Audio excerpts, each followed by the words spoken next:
Smo že pri športu in z nama je kolega Sagadin. Čau. Lep pozdrav. Zmago, a je res, da so Avstrijci na novoletni skakalni turneji špionirali za Prevcem in ostalimi našimi skakalci? Ja, tako je. Raziskovalni novinarji avstrijske televizije so nekaj dni diskretno spremljali naše orle, da bi našli skrivni recept za fenomenalne predstave v letošnji sezoni. In kaj so odkrili? Odkrili so nekaj, kar se da opisati v 3 besedah. Delo, delo in še enkrat delo. Pa še nekaj so ugotovili, da Prevci in druščina trenirajo tudi takrat, ko ostali že spijo. Jaz se ne bi čudil, če bi Prevce enkrat odrinil na Kulmo in pristal na Brniku. Ja, res, fant je izvenserijski. Če sem iskrena, me bolj zanima naslednja novica. Ja, verjamem, da te. O popularizaciji svojega športa razmišljajo tudi plavalci.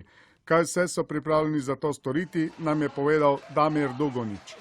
Da bi imeli več gledalcev in bi bili prenosi bolj gledani, smo pripravljeni odvreči kopalke. Ja, pripravljeni smo plavati goli. Za moške plavalce sem 100% prepričan, da smo vsi za to. Plavalke pa se še malo obotavljajo, ampak mislim, da jih bomo prepričali. Dober si, stari. Slovenska odbojka še naprej žanje velike uspehe, pa ne samo v dvoranah in na mivki, vse kaže, da nam gre dobro od rok tudi v odbojki ob žici. V športnem parku Rigonce sta se na ekshibicijski tekmi pomerili reprezentanci Slovenije in Hrvaške. Po začetni zmeri v naši ekipi in silovitem pritisku Hrvatov, ko ni bilo jasno, odkot vse nam pošiljajo žoge, so se Slovenci malce zbrali in z dobrim blokom dobili drugi in tretji niz. Končni rezultat je bil 2-1. Tole pa ni bilo tako nedolžno.